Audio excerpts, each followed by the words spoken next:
Bismillahirrahmanirrahim. Assalamualaikum warahmatullahi wabarakatuh. Saudara-saudaraku, hari ini ada satu berita yang menggemparkan, berasal dari kota kecil Solo. Solo ini kan selama ini terkenal sebagai kota sumbu pendek, kota yang gampang tersulut.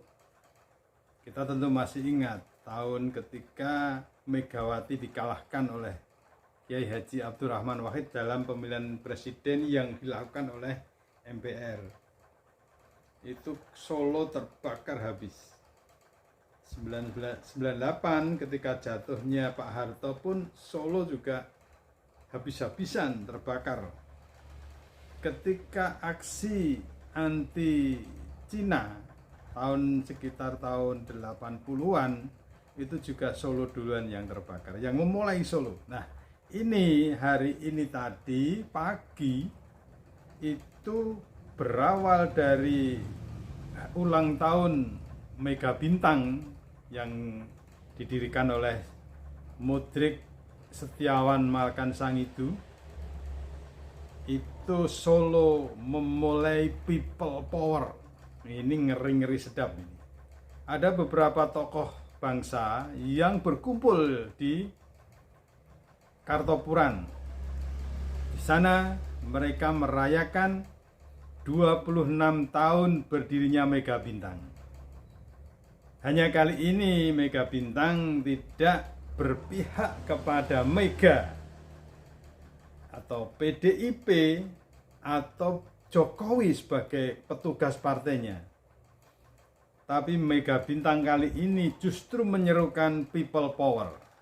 Diawali dengan pidato pembukaan oleh Mudrik Sangidu, sang tokoh. Mudrik mengatakan bahwa rakyat harus bergerak. Menurut Mudrik, negeri ini tidak sedang baik-baik saja. Rakyat harus bergerak.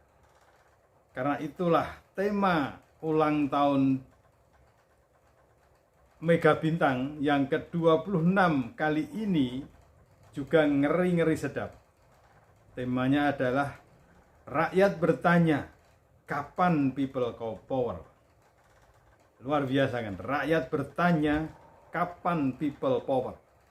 Dan pertanyaan yang menjadi tema dalam ulang tahun itu, dalam milad Mega Bintang itu, dijawab oleh tokoh-tokoh yang tampil sebagai pembicara dengan jeda, dengan masa bicara yang sebentar, kultum, semacam kultum. Itu ada Dr. Muhammad Taufik, pakar hukum pidana, yang juga dosen Unisula, yang juga advokat senior di kota Solo. Lalu ada Ahmad Khosinuddin, advokat yang membela Gus Nur, yang tegak lurus berdiri membela kebenaran. Ada juga Rizal Fadilah, pemerhati politik dan kebangsaan. Lalu ada juga Pak Amin Rais, pendiri Partai Umat. Bahkan Syahganda Nainggolan pun hadir di situ, termasuk Dr. Egy Sujana. Rata-rata dari para pembicara itu, meskipun mereka berbicara singkat, tapi intinya adalah menggelorakan kekuatan rakyat atau people power.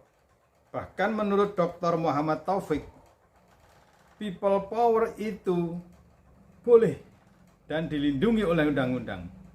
Sesuai dengan konstitusional, people power itu yang tidak boleh dulu makar. Menurut Taufik, makar itu hanya bisa dilakukan oleh polisi atau tentara. Tapi saat ini, polisi dan tentara tidak mungkin melakukan makar.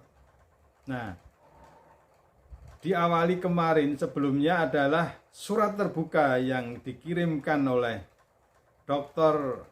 Denny Indrayana, mantan Wakil Menteri Hukum dan HAM, yang juga dosen UGM, yang juga advokat.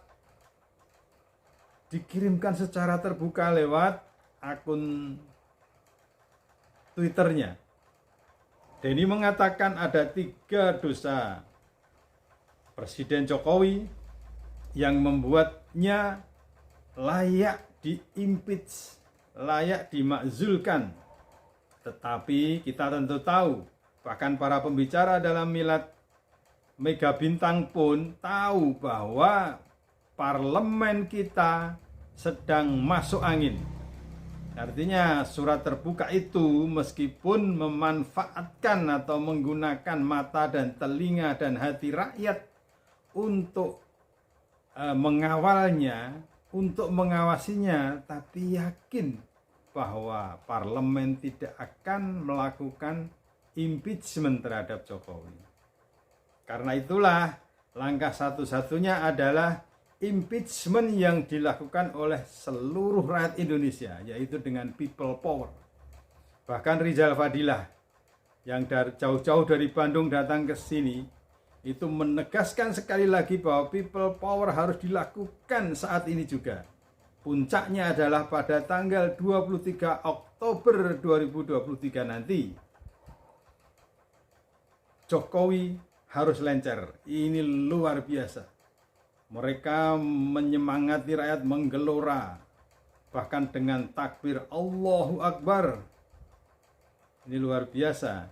Kita lihat perkembangannya, apakah people power akan benar-benar terjadi. Tapi melihat jejaknya, rekam jejak dari Solo, itu karena Solo dikenal sebagai kota sumbu pendek, itu bisa jadi dengan memulai people power dari Solo, maka kota-kota yang lain akan mengikuti.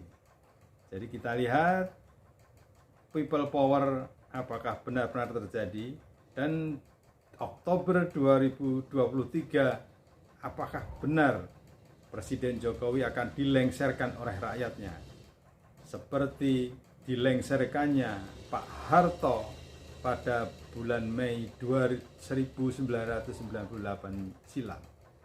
Kita lihat. Assalamualaikum warahmatullahi wabarakatuh.